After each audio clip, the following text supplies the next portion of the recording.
কথা পেশ করার চেষ্টা করব। আল্লাহ রাব্বুল ইজ্জত ওয়াল জালাল আমাকে যেন ইখলাসের সাথে বিশুদ্ধ কথা বলার তৌফিক দান করেন। দেখেন, বর্তমান পৃথিবীতে জাতীয়তাবাদ দিয়ে মানুষের মৌলিক পরিচয় ঢেকে ফেলার চেষ্টা করা হচ্ছে। প্রথম কথা বুঝেন,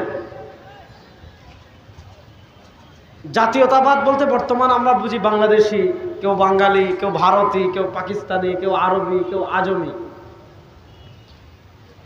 এই যে জাতীয়তাবাদ কেন্দ্রিক মানুষকে বিভক্ত করা, এটা ইসলাম এতটুকু বলে যে একজনের পরিচয় বাংলাদেশি, আরেকজনের পরিচয় ভারত, আরেকজনের পরিচয় বাংলাদেশ, আরেকজনের পরিচয় ইউরোপ, আরেকজনের পরিচয় আমেরিকা, আরেকজনের পরিচয় আরব। এগুলা জাস্ট এই জন্য লিতাআরাফু, যাতে মানুষ একজন আরেকজনকে চিনতে পারে। আমাদের প্রথম পরিচয় আমরা হলাম মুসলমান। বলেন, আমাদের প্রথম পরিচয় আমরা হলাম মাথায় না সবে, আমাদের প্রথম পরিচয় আমরা হলাম মুসলমান। দেখেন, বর্তমানে পৃথিবীতে মুসলমানদের সাথে আল গাজওয়াতুল ফিকরিয়া, খ্রিস্টান ইহুদিদের যে বুদ্ধিবৃত্তিক যুদ্ধ চলছে, এই বুদ্ধিবৃত্তিক যুদ্ধের একটা পার্ট হলো মুসলমানদের ধর্মীয় পরিচয় বিচ্ছিন্ন করে ফেলা। অর্থাৎ মুসলমান পরিচয়কে গৌণ করে জাতীয়তাবাদের পরিচয়কে বড় করা, মুসলমান পরিচয়কে গৌণ করে মানুষের পরিচয়কে বড় করা। সবাই আপনাকে কি সুন্দর বাক্য শিখাবে যে আমাদের পরিচয় সবার ঊর্ধ্বে মানুষ, আমাদের পরিচয় সবার ঊর্ধ্বে মানবতা, আমাদের পরিচয় সবার ঊর্ধ্বে মানুষত্ব। আমরা বলি না, আমাদের পরিচয় সবার ঊর্ধ্বে মানুষ না, আমাদের পরিচয় সবার ঊর্ধ্বে মনুষ্যত্ব না। তারা আপনাকে শিখাবে ধর্মের ঊর্ধ্বে মানুষ, তারা আপনাদেরকে শিখাবে শিক্ষার ঊর্ধ্বে মানুষ, তারা আপনাকে শিখাবে কোরআনের ঊর্ধ্বে মানুষ, তারা আপনাকে শিখাবে ধর্মের উদ্দেশ্যে ঊর্ধ্বে মানুষ। আমরা বলি না, তোমার যে মানবতা, যে মনুষ্যত্ব ইসলামের সাথে মিলে আমরা ওই মনুষ্যত্ব গ্রহণ করি। যেই মানবতা, যেই মনুষ্যত্ব ইসলাম সাপোর্ট করে না, ওটাতে আমরা লাথি মারি। আমাদের পরিচয় সবার ঊর্ধ্বে ইসলাম। বলেন, আমাদের পরিচয় সবার ঊর্ধ্বে, আর আসতে বলে আমাদের পরিচয় সবার ঊর্ধ্বে। এজন্য আল্লাহ রাব্বুল ইজ্জত ওয়াল জালাল পবিত্র কোরআনে বলেছেন, মিল্লাত আবিকুম ইব্রাহিম। বলেন, আমাদের জাতির পিতাকে, বলেন না, আমাদের জাতির পিতাকে। আল্লাহ বলেন, হুয়া সাম্মাকুমুল মুসলিমিন, তোমাদেরকে মুসলমান নামকরণ করেছেন হযরত ইব্রাহিম আলাইহিস সালাম। এজন্য আমাদের সবচেয়ে বড় পরিচয় আমরা হলাম মুসলমান। বলেন, আমাদের সবচেয়ে বড় পরিচয় আমরা হলাম। এবার একটা কথা বুঝেন, আল্লাহ রাব্বুল ইজ্জত ওয়াল জালালের সিস্টেম ছিল, আল্লাহ রাব্বুল ইজ্জত ওয়াল জালালের নিজাম ছিল তাসুসুহুমুল আম্বিয়া। আল্লাহ দুনিয়াতে একের পর এক, একের পর এক, একের পর এক নবী পাঠিয়েছেন। আল্লাহ দুনিয়াতে একের পর এক, একের পর এক, একের পর এক, একের পর এক রাসূল পাঠিয়েছেন। আল্লাহ নবী পাঠিয়েছেন, আল্লাহ রাসূল পাঠিয়েছেন, আল্লাহ আসমানি কিতাব পাঠিয়েছেন। কেন পাঠিয়েছেন? লিয়ুখরিজান নাস মিনাজ যুলুমাতি ইলান নূর, মানুষদেরকে ভ্রষ্টতার পথ থেকে বের করে আলোর পথে পথ দেখানোর জন্য, মানুষদেরকে জাহান্নামের পথ থেকে বের করে জান্নাতের পথে পথ দেখানোর জন্য আল্লাহ একের পর এক, একের পর এক নবী পাঠিয়েছেন, রাসূল পাঠিয়েছেন। আল্লাহ নবুয়তের ধারার পরিসমাপ্তি ঘটিয়েছেন আমাদের নবী মুহাম্মদুর রাসূলুল্লাহ সাল্লাল্লাহু আলাইহি ওয়াসাল্লামের মাধ্যমে। আমাদের নবুয়তের ধারা শেষ। এবার একটা কথা বুঝেন, আমাদের নবীর আগে পৃথিবীতে ঈসার ধর্ম ছিল, আমাদের নবীর আগে পৃথিবীতে মুসার ধর্ম ছিল, আমাদের নবীর আগে পৃথিবীতে আরো আসমানি অনেক ধর্ম ছিল। প্রথম মৌলিক কনসেপ্ট, মৌলিক আকীদাটা বুঝেন। আমাদের নবী করিম সাল্লাল্লাহু আলাইহি ওয়াসাল্লাম নবুয়তি দায়িত্ব নিয়ে দুনিয়াতে আসার সাথে সাথে পূর্ববর্তী যত আসমানি কিতাব আছে, পূর্ববর্তী যত শরীয়ত আছে, সব রহিত হয়ে গিয়েছে। সব কি হয়ে গিয়েছে? রহিত হয়ে গিয়েছে। একটা হাদিস বলে আমি সামনে আগাই। ইমাম মুসলিম রাহিমাহুল্লাহ মুসলিম শরীফে হাদিস এনেছেন, লাম্মা হাজারান নবী ইলাল মদিনা, নবী করিম সাল্লাল্লাহু আলাইহি ওয়াসাল্লাম যখন হিজরত করে মদিনায় গিয়েছেন, নবী করিম সাল্লাল্লাহু আলাইহি ওয়াসাল্লাম হিজরত করে মদিনায় যাওয়ার পর একদিন ওমর ইবনুল খাত্তাব রাদিয়াল্লাহু তাআলা নবী করিম সাল্লাল্লাহু আলাইহি ওয়াসাল্লামের কাছে আসছেন। ওয়া ফি ইয়াদিহি তাওরাত। হাদিসটা বুঝবেন, হযরত ওমর ইবনুল খাত্তাব রাদিয়াল্লাহু তাআলা রাসূল করিম সাল্লাল্লাহু আলাইহি ওয়াসাল্লামের কাছে এসেছেন, তার হাতে তাওরাত। তাওরাত হলো ওই আসমানি কিতাব যে কিতাব আল্লাহ মুসার উপর অবতীর্ণ করেছিলেন। আপনারা জানেন আসমানি কিতাব শুধু কোরআনকে আল্লাহ হেফাজত করেছেন, কোরআনকে আল্লাহ হেফাজতের দায়িত্ব নিয়েছেন। আর যত আসমানি কিতাব আছে, কোনো আসমানি কিতাব হেফাজতের দায়িত্ব আল্লাহ নেন নাই, কোনো আসমানি কিতাব সংরক্ষণের দায়িত্ব আল্লাহ নেন নাই। সব মানুষ বিকৃত করে ফেলেছে। হযরত মুসার তাওরাত তার উম্মাহ বিকৃত করে ফেলেছিল।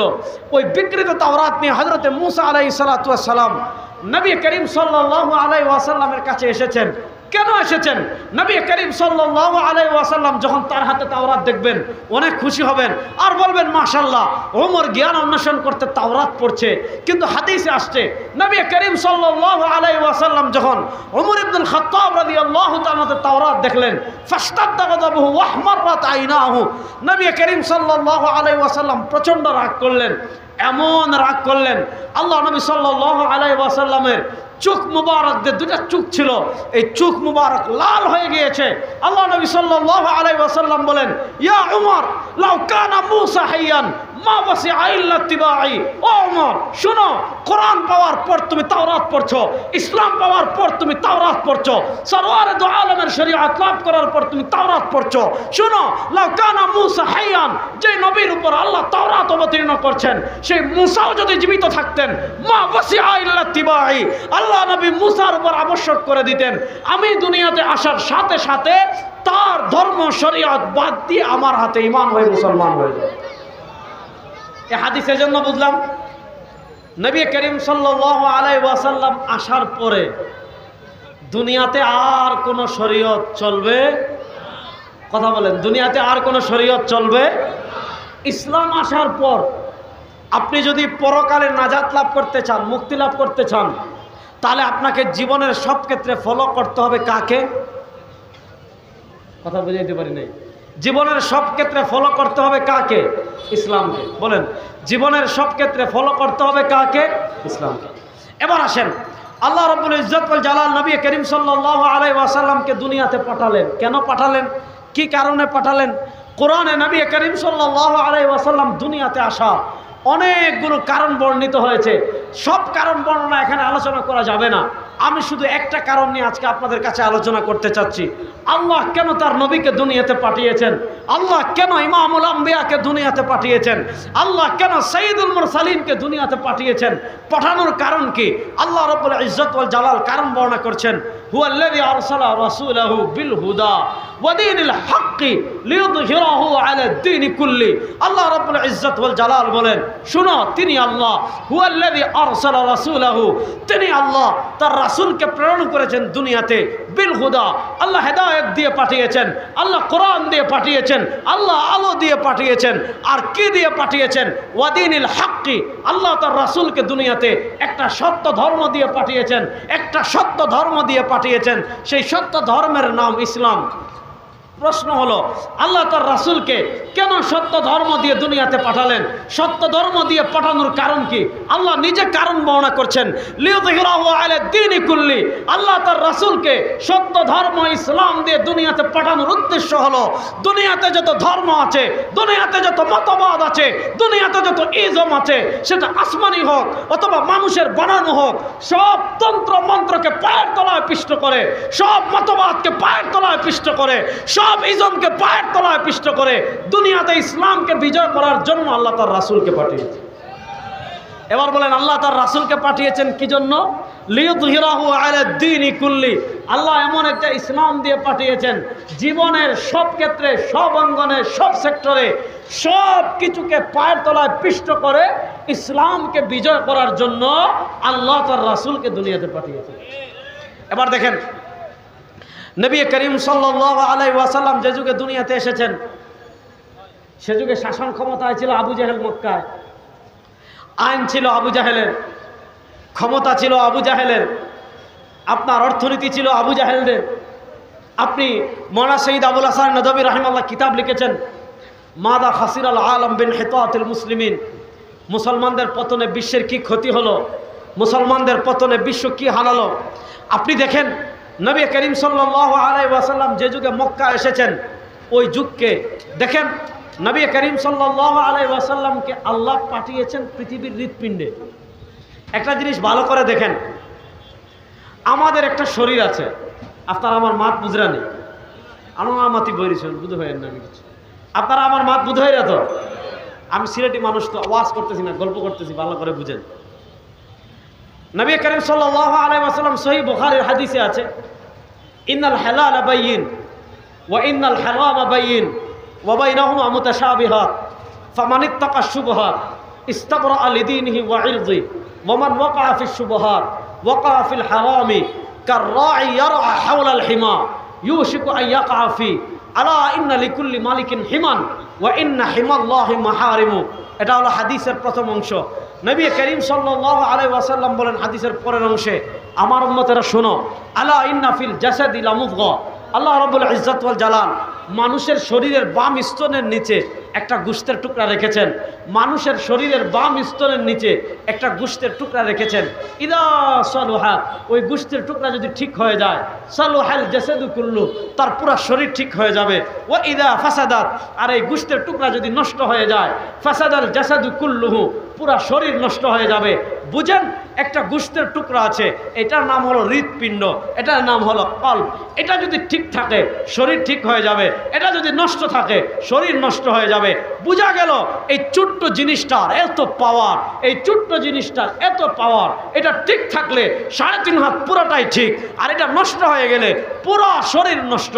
দেখেন নবী করিম সাল্লাল্লাহু আলাইহি ওয়াসাল্লাম দুনিয়াতে আসার আগের যে যুগ, সেই যুগকে আমরা বলি আইয়ামে জাহিলিয়ত, মূর্খতার যুগ। সেখানে আইন ছিল না, ইনসাফ ছিল না, ন্যায় ছিল না, শিরক ছিল, কুফর ছিল, জুলুম ছিল, জিনা ছিল, ব্যভিচার ছিল, অত্যাচার ছিল, দখলদারি ছিল, চাঁদাবাজি ছিল, সব ছিল। কোথাও আলো ছিল না, সারা দুনিয়া অন্ধকার হয়ে গিয়েছে।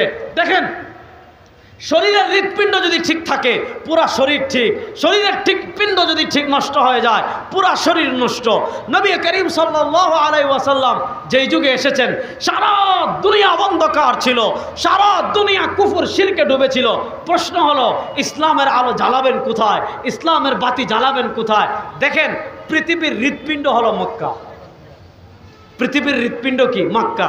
আপনি পৃথিবীর মানচিত্র দেখবেন, আপনি পৃথিবীর মানচিত্র খুঁজলে বর্তমান হেজাজটা এখন ভাগ হয়ে গিয়েছে অনেক রাষ্ট্রে। হেজাজের একটা পার্ট হলো সৌদি আরব। আপনি যদি দেখেন মক্কা হলো পৃথিবীর একদম হৃৎপিণ্ড, অর্থাৎ পৃথিবীর ঠিক মধ্যভাগ। মানুষের বাম স্তনের নিচে শরীরের মধ্যভাগে হলো হৃৎপিণ্ড। এটা ঠিক হলে শরীর ঠিক, এটা নষ্ট হলে শরীর নষ্ট। সারা দুনিয়া অন্ধকারে ডুবেছিল, শিরকে ডুবেছিল, কুফরে ডুবেছিল। পৃথিবীর মধ্যভাগ, পৃথিবীর হৃৎপিণ্ড হলো মক্কা। আল্লাহ ইমামুল আম্বিয়া, ফখরুল আম্বিয়া জনাবে মুহাম্মদুর রাসূলুল্লাহ সাল্লাল্লাহু আলাইহি ওয়াসাল্লামকে পৃথিবীর হৃৎপিণ্ড মক্কাতে হেদায়েতের বালি দিয়ে পাঠিয়েছেন, দ্বীনে হক দিয়ে পাঠিয়েছেন। কেন পাঠিয়েছেন? মক্কা যদি ঠিক হয়ে যায়, আরব যদি ঠিক হয়ে যায়, সারা দুনিয়া ঠিক হয়ে যাবে, সারা দুনিয়া ঠিক হয়ে যাবে। আজকে আমাদের মুসলমানদের উপর এত বিপদ কেন? আজকে লেবানন দেখেন ধ্বংস হয়ে যাচ্ছে, আজকে ইয়ামান ধ্বংস হয়ে যাচ্ছে, আজকে ফিলিস্তিন ধ্বংস হয়ে গিয়েছে, আজকে আপনি সিরিয়া ধ্বংস হয়ে গিয়েছে, আজকে আপনি দেখেন বাগদাদ আমাদের ইসলামের অন্যতম একটা নগরী ধ্বংস করে দেওয়া হয়েছে। আজকে সারা দুনিয়ার জাজিরাতুল আরবের কথা বলেন, হেজাজের কথা বলেন, পৃথিবীর মুসলিম কান্ট্রিগুলো যতগুলো আছে সব কান্ট্রির উপর আপনারা দেখেছেন এখন লেবাননকে ধ্বংস করে দেওয়া হয়েছে, ধ্বংস করে দেওয়া হচ্ছে, ইয়ামানকে ধ্বংস করে দেওয়া হয়েছে, সিরিয়াকে ধ্বংস করে দেওয়া হয়েছে। প্রশ্ন হলো মুসলমানদের উপরে এত ঘোর বিপদ কেন আসতেছে? কারণ হলো আমাদের হৃৎপিণ্ড হলো সৌদি আরব নষ্ট হয়ে গেছে।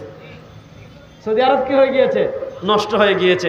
এবার দেখেন নবী করিম সাল্লাল্লাহু আলাইহি ওয়াসাল্লাম যখন দুনিয়াতে আসলেন, এই কথাটা ভালো করে বুঝবেন, এই পয়েন্টটা বোঝানোর জন্য এত লম্বা ভূমিকা দিচ্ছি। নবী করিম সাল্লাল্লাহু আলাইহি ওয়াসাল্লাম মক্কায় আসলেন। আপনি দেখেন রাসূলুল্লাহ সাল্লাল্লাহু আলাইহি ওয়াসাল্লাম মক্কায় আসার আগে, রাসূলুল্লাহ সাল্লাল্লাহু আলাইহি ওয়াসাল্লাম মক্কা প্রাতিষ্ঠানিক নবী হওয়ার আগে যেই যুগকে আমরা আইয়ামে জাহিলিয়াত বলি, ওই যুগের যে সকল বিষয়ের কারণে ওই যুগকে আমরা আইয়ামে জাহিলিয়াত বলি, আপনি একটা করে ধরেন। তারপরে বর্তমান পৃথিবীর 2-1টা রাষ্ট্র ইমারতে ইসলামিয়া ব্যতীত আরও সব যত মুসলিম রাষ্ট্র আছে, মুসলিম কান্ট্রি আছে, আপনি বাংলাদেশকে ধরেন, আইয়ামে জাহিলিয়াতের কাফেরদের যে গুণগুলো ছিল আপনি হিসাব করে দেখবেন আইয়ামে জাহিলিয়াতের কাফেরদের ভিতর এই গুণ ছিল। ইসলামের ছোঁয়া পাওয়ার আগে আইয়ামে জাহিলিয়াতের কাফেরদের ভিতর এই চরিত্র ছিল। নবী করিম সাল্লাল্লাহু আলাইহি ওয়াসাল্লামের ছোঁয়া লাভ করার আগে তারা কোরআনের ছোঁয়া পেয়ে, তারা ইসলামের ছোঁয়া পেয়ে, তারা নবীর ছোঁয়া পেয়ে সোনার মানুষে পরিণত হয়ে গিয়েছিল। কিন্তু আমরা কোরআন পাওয়ার পর, আমরা হাদিস পাওয়ার পর, আমরা সরওয়ারে দু আলমের আদর্শ লাভ করার পর, আমরা জান্নাতের সন্ধান লাভ করার পর আইয়ামে জাহিলিয়াতের ওই চরিত্র থেকে এখনো আমরা বের হতে পারিনি। আমি একটা একটা করে বলি, খুব সহজ করে বুঝবেন। অর্থনীতি নিয়ে বলি আমি।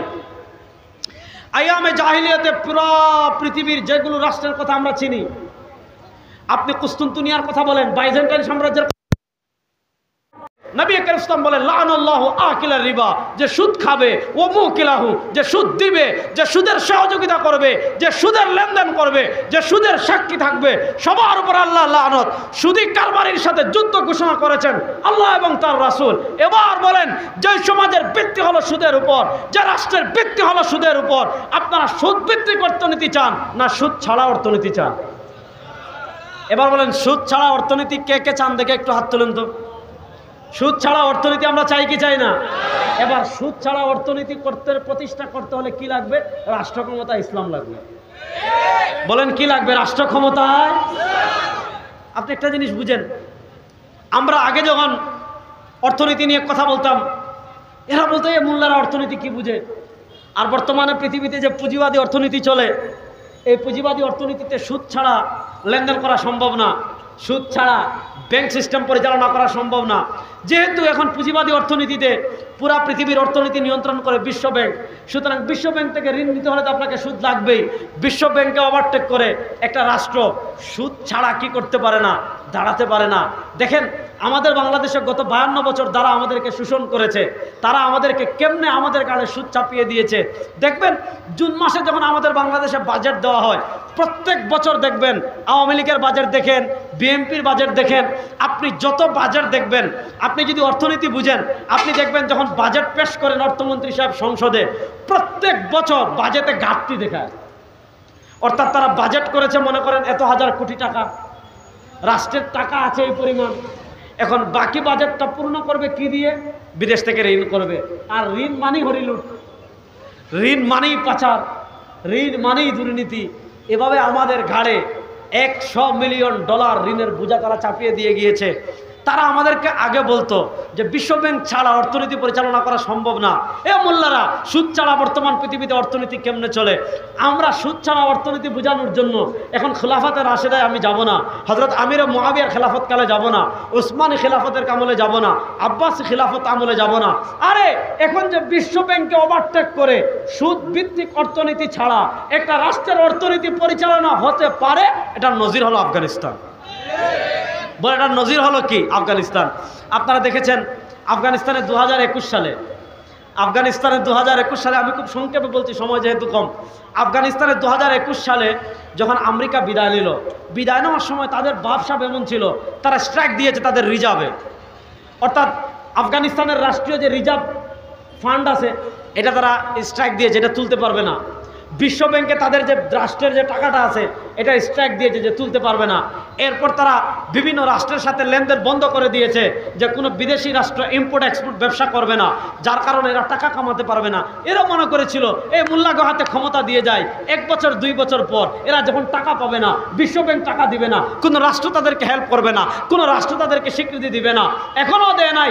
এরা মনে করেছিল এই মোল্লারা ভিক্ষার থলি নিয়ে আমেরিকার কাছে যাবে, রাশিয়ার কাছে যাবে, চীনের কাছে যাবে। কিন্তু তারা জানে না যাদের সাথে আল্লাহ আছে, দুনিয়ার কোনো পরাশক্তি এদেরকে পরাজিত করতে পারে না। আপনারা দেখেছেন কিছু নেই।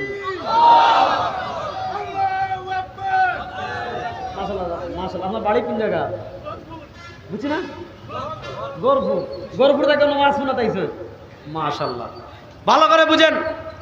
আমি যে জিনিসটা বুঝাতে চাচ্ছি, আফগানিস্তান দেখেন অর্থনীতিতে কতটুকু এগিয়ে যাচ্ছে। পৃথিবীর বড় বড় নিউজ আপনি দেখবেন, তারা নিউজ করছে যে এরা যদি এভাবে এগিয়ে যায়, তাহলে আগামী কয়েক বছরের ভিতর পৃথিবীর অর্থনীতিতে পরাশক্তি হবে আফগানিস্তান। এটা হলো আল্লাহর ঘোষণা। ভাই, আপনি সুদভিত্তিক অর্থনীতি পরিচালনা করবেন, এদেশে আল্লাহর রহমত আসবে না। এবার দেখেন অর্থনীতির সাইড আমি সংক্ষেপে বুঝালাম। আপনি আসেন, আইয়ামে জাহিলিয়াতে মানুষের রক্তের দাম ছিল না। কথা বুঝবেন মুসলমান, আইয়ামে জাহিলিয়াতে মানুষের রক্তের দাম ছিল না, মানুষের জীবনের দাম ছিল না, মানুষের জীবনের নিরাপত্তা ছিল না। তুচ্ছ ঘটনাকে কেন্দ্র করে খুনাখুনি হতো, তুচ্ছ ঘটনাকে কেন্দ্র করে একজন আরেকজনকে হত্যা করে ফেলতো। সামান্য স্বার্থের জন্য মানুষ রক্তের বন্যা বইয়ে দিত। বাংলাদেশ তো 52 বছর দেখলেন, মানুষের জীবনের নিরাপত্তা নিশ্চিত করতে পারছেন। সামান্য ক্ষমতার জন্য গত জুলাই আগস্টে দেখেছেন, সামান্য ক্ষমতার জন্য হাজারের অধিক মানুষকে হত্যা করে ফেলেছে। সামান্য ক্ষমতার জন্য আপনারা ঢাকা আশুলিয়ায় দেখেছেন যে মানুষকে হত্যা করে, মানুষ কুকুরের সাথে এমন আচরণ করে না, মানুষ জানোয়ারের সাথে এমন আচরণ করে না। ছাত্র জনতাকে হত্যা করে পুড়িয়ে দেয় নাই। কিন্তু যারা ক্ষমতা দেখিয়েছিলেন, দেখেন আমরা বিশ্বাস করি ক্ষমতার মালিক বলেন না, জুড়ে বলেন, আমরা বিশ্বাস করি ক্ষমতার মালিক। যারা বীর বাহাদুরি দেখিয়েছিলেন, যারা 17 বছর অস্ত্র দেখিয়ে মানুষকে দমিয়ে রেখেছিলেন, যারা অস্ত্র দেখিয়ে, ক্ষমতা দেখিয়ে, পুলিশ দিয়ে, রেপ দিয়ে যারা ইসলামের আলো নিভিয়ে দিতে চেয়েছিলেন, আজকাল আপনারা দেশ ছেড়ে পালিয়ে যেতে বাধ্য হয়েছেন। ইসলাম এই দেশে ছিল, আছে, থাকবে ইনশাআল্লাহ। আজকে আপনারা কোথায়? সিলেটে একজন কালো লোক ছিল, মেয়র হয়েছিল কিছুদিনের জন্য। ওরে বাবা রে বাবা, এখন কোথায়? আপনারা এই দেশে জায়গা পাবেন না ইনশাআল্লাহ। যাক, ওইদিকে আমি আলোচনায় যাচ্ছি না। আমি যেটা বোঝাতে চাচ্ছি, আইয়ামে জাহিলিয়াত থেকে আমরা কুফরির মূর্খতার যুগ কেন বলতাম? মানুষের জীবনের দাম ছিল না, মানুষের প্রাণের দাম ছিল না, রক্তের দাম ছিল না। আজকে বলেন, আমাদের দেশে খুন খারাপি আছে না নাই? আমাদের দেশের পত্রিকার পাতা খুললে আপনি খুন পাবেন। আপনি নদীতে লাশ ভাসতে দেখবেন, আপনি হাওড়ে গেলে লাশ ভাসতে দেখবেন, আপনি সৈকতে গেলে লাশ পাবেন, আপনি টিলায় গেলে লাশ পাবেন, আপনি রাস্তায় গেলে লাশ পাবেন, আপনি ঘরে লাশ পাবেন। বাংলাদেশে শুধু লাশ আর লাশ। কোন সরকার, কোন ইজম, কোন মতবাদ মানুষের প্রাণের নিরাপত্তা দিতে পারে নাই, মানুষের জানের নিরাপত্তা দিতে পারে নাই, মানুষের রক্তের নিরাপত্তা দিতে পারে নাই, মানুষের ইজ্জত নিরাপত্তা দিতে পারে নাই। আমরা চ্যালেঞ্জ করে বলতে পারি, 5 বছরের জন্য বাংলাদেশের ক্ষমতা ইসলামকে দেন, একটা খুন খারাপ এই দেশে থাকবে না। দেখেন, আমি সৌদি আরবের প্রশংসা করছি না, ভালো করে বুঝেন। ইসলামের বিধান হলো ইন্নান নাফসা বিন নাফস। দেখেন মুসলমান, সিলেটের মুসলমান ভালো করে বুঝেন, একটা কথা ভালো করে ফুনক্কা। ব্রিটিশ আমাদের দেশ থেকে বিদায় নিয়েছে 1947-এ। বলেন কত সালে? 1947 সালে। ব্রিটিশ বিদায় নেওয়ার আগে আমাদের মাথায় এমন একটা ভ্যাকসিন দেওয়া গেছে। ভ্যাকসিন কি জানেননি? ব্রিটিশে আমাদেরকে শিখাচ্ছে কি জানেন? ইসলাম মানে হলো বাবা শাহজালালের মাজারা বছরে 3 দিন বিরাট উরুস শরীফ করবে, গান বাজনা, জিলাপি, বিরিয়ানি, এরপরে যা আছে বেশ শরীর খাইবা। এটার নাম ইসলাম। ইসলাম শিখিয়েছে শাহপুরানের মাজারে গিয়ে গান বাজনা করবা, এটার নাম ইসলাম। হ্যাঁ, ইসলাম শিখিয়েছে ইসলাম মানে মসজিদের ভিতরে থাকবা, বাইরে দেখবেন। ইসলাম মানে মাদ্রাসায় থাকবা, ইসলাম মানে ওয়াজ মাহফিলে থাকবা। এজন্য আপনি ওয়াজ মাহফিল করতে চাইবেন, তারা টাকা দিবে। আপনি মাজারে উরুস করতে চাইবেন, লক্ষ লক্ষ টাকা দিবে। তাহলে প্রশ্ন হলো, তারা আমাদেরকে শিখিয়েছে ইসলাম মসজিদে, ইসলাম মাজারে, ইসলাম মিলাদে, ইসলাম জিলাফিতে, ইসলাম মারফতি গান বাজনায়। তাহলে প্রশ্ন হলো, রাষ্ট্র চালাবে কারা? কয় আমরা। সংবিধান করবে কারা? আমরা। সংসদ চালাবে কারা? আমরা। আইন আদালত পরিচালনা করবে কারা? আমরা। তাহলে ইসলামিক আইন আদালত নাই, ইসলামিক সংসদ নাই, ইসলামিক অর্থনীতি নাই। তারা শিখিয়েছে ইসলাম থাকবে ঘরে, তারা শিখিয়েছে ইসলাম থাকবে মসজিদে, তারা শিখিয়েছে ইসলাম থাকবে মাজারে, তারা শিখিয়েছে ইসলাম থাকবে উরুসে। ক্ষমতা থাকবো আমরা, সংবিধান রচনা করব আমরা, আইন রচনা করব আমরা, রাষ্ট্র চালাবো আমরা। আরে বেটা, আল্লাহ ইসলাম দিয়েছেন লিউযহিরাহু আলাদ দীনি কুল্লি। ঘরে বাইরে, সংসদে, আইন আদালতে, সব জায়গায় বিজয়ী হবে ইসলাম। বলেন সব জায়গায় বিজয়ী হবে। এখন এই যে ব্রিটিশ আমাদের মাথায় এটা বসাই দিছে, কি বসাই দিছে? যে ইসলাম আর রাষ্ট্র আলাদা। এজন্য দেখবেন হুজুররা যখন ভোট চায়, হুজুররা যখন ক্ষমতার কথা বলে, তখন বলে হুজুর আপনি ওয়াজ করবেন, আপনি মসজিদে থাকবেন, আপনি খানকায় থাকবেন, আপনি আবার রাজনীতি করবেন কেন? বলে কি বলে না? এটা এই যে মাথা বসাই দিছে ব্রিটিশ, এটা মাথা বসাইছে কারা? মাথা না দেখি, এটা মাথাত বসাইছে কে? ব্রিটিশ। শুনেন, আপনি বাংলাদেশের আইন আদালত দেখেন, ইসলামের দণ্ডবিধি 3টা। একটু মনোযোগ দিয়ে কথাটা বুঝবেন, একটু কঠিন কথা। ইসলামের দণ্ডবিধি তিনটা: হুদুদ, কিসাস, তাযিরাত। হুদুদ, কিসাস, তাযিরাত। হুদুদ, কিসাস, তাযিরাত। আর ব্রিটিশ আমাদেরকে দুইটা দণ্ডবিধি দিয়ে গিয়েছে, একটা হলো দেওয়ানি মামলা, আর একটা হলো ফৌজদারি ধারা। এই দুই ধারায় আমাদের দেশের সিলেটের কোর্ট বলেন, ঢাকার কোর্ট বলেন, হাইকোর্ট বলেন, সুপ্রিম কোর্ট বলেন, এটা দুই ধারায় চলে, দেওয়ানি ধারা, ফৌজদারি ধারা। এটা হলো ব্রিটিশের দেওয়া। ইসলাম দিয়েছে তিনটা, একটা হলো হুদুদ, আর একটা হলো কিসাস, আর একটা হলো তাযিরাত। ইসলামের আইন আর বর্তমান প্রচলিত আইনের আমি একটু পার্থক্য দেখাই। ইসলাম বলে ইন্নান নাফসা বিন নাফসি, তুই আমারে হত্যা করছ, তোরেও হত্যা করা হবে। যদি তার পরিবার দিয়ত নিয়ে রাজি হয় আলহামদুলিল্লাহ, না হলে কোনো আপিল মোশন, কোনো আপিল কিচ্ছু চলবে না, সাথে সাথে তোকে হত্যা করা হবে। তুই আমার নাক ফাটিয়েছিস, ইসলাম তোর নাক ফাটাবে। তুই দাঁত ভেঙেছিস, ইসলাম দাঁত ভেঙে দিবে। তুই হাত কেটে ফেলেছিস, ইসলাম হাত কেটে দিবে। আর বর্তমানে আইন আদালত আমি আপনাদেরকে ফাঁক ফুকরটা দেখাই। মনে হলো কি আপনার ভাই মরছে, আপনার বাইরে একজনে ফুরান ফুলার তলে মারিলছে, এনার নাম কিটা জানি, বাম। একজনে হুমায়ুন রশিদ চত্বরে আপনার বাইরে মারিয়া ফেলাই গেছে, আপনি গিয়ে সিলেট কোর্টে মামলা দিচ্ছেন। খুব ভালো করে বুঝবা, আপনার ফাঁক ফুকরটা আমি বুঝাই আর সহজ করি। আপনি গিয়ে সিলেট কোর্টে মামলা দিচ্ছেন, সিলেট কোর্টে মামলা দেওয়ার পর প্রথম উকিলে ঘুষ দিতে হবে, পেশকারে ঘুষ দিতে হবে। আপনার রায় দেখুন খালি লেন্দি হচ্ছে, পেন্ডিংয়ে দেরি হচ্ছে। এখন রায় যাতে আগায়, তাহলে কিছু ঘুষ দিয়ে রায় আগাইলেন। প্রথম দিন একজন সাক্ষী নে, আবার তারিখ দে, দ্বিতীয় জন আরেকজন সাক্ষী দে, আবার তারিখ দে, তৃতীয় জন আরেকজন সাক্ষী দে, আবার তারিখ দে। এইভাবে নিম্ন আদালতে রায় হইতে হইতে যায় 1 বছর। 1 বছর পরে একটা রায় দিছে, রায় দেখ আর না দেখ, এখন তাকে আপিল করার সুযোগ দে। যে অপরাধী, এখন সে গিয়ে আপনার জজ কোর্ট বা হাইকোর্টে আপিল করে। এখন দেখা যায় 1 বছর যায়, 2 বছর যায়, ডেট আসে না। প্রত্যেক ডেটে টাকা দেওয়া লাগে। উকিলে ঘুষ না দিলে, টাকা না দিলে উকিল মামলা লড়তে চায় না। এখন সে দেখে ভাইও মরলো, এখন ভাই মরলো, বিচারা পাইতেছি না, আবার টাকা খুয়াইতেছি, পকেটের টাকা যাচ্ছে। 1-2 বছর গেলে ভাইয়ের প্রতি আগের মতো মায়াও থাকে না। বাস সে আর মামলার খবর ওইভাবে নেয় না, উকিলকে জিজ্ঞেস করে না যে ভাই গেছে গা, টাকা আর খরচ করবে কেন। এখন কি দেখা যায় যে 1 বছর, 2 বছর, 3 বছর পরে আর ওই মামলার খবর সে নেয় না। এখন বিচারককে ঘুষ দিয়ে, উকিলকে ঘুষ দিয়ে, টাকার মাধ্যমে যে খুন করেছে সে জেল থেকে বের হয়ে আসে কি আসে না।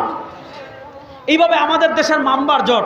এবার শুনেন, আপনি যদি প্রকৃত ইনসাফ এবং ন্যায় প্রতিষ্ঠা করতে চান, মুসলমান ও সিলেটের মুসলমান, শেষ কথা বলে যায়, 52 বছর পরীক্ষা করেছেন, গণতন্ত্র দেখেছেন, ধর্মনিরপেক্ষতা দেখেছেন, ডেমোক্রেসি দেখেছেন, কমিউনিজম দেখেছেন, কোনো ইজম, কোনো মতবাদ ন্যায় প্রতিষ্ঠা করতে পারে নয়, ইনসাফ প্রতিষ্ঠা করতে পারে নয়। আমরা চ্যালেঞ্জ করে বলতে পারি, সমাজে ইনসাফ নয়, একটা ইজম প্রতিষ্ঠা করতে পারে, একটা আদর্শ প্রতিষ্ঠা করতে পারে, তার নাম ইসলাম।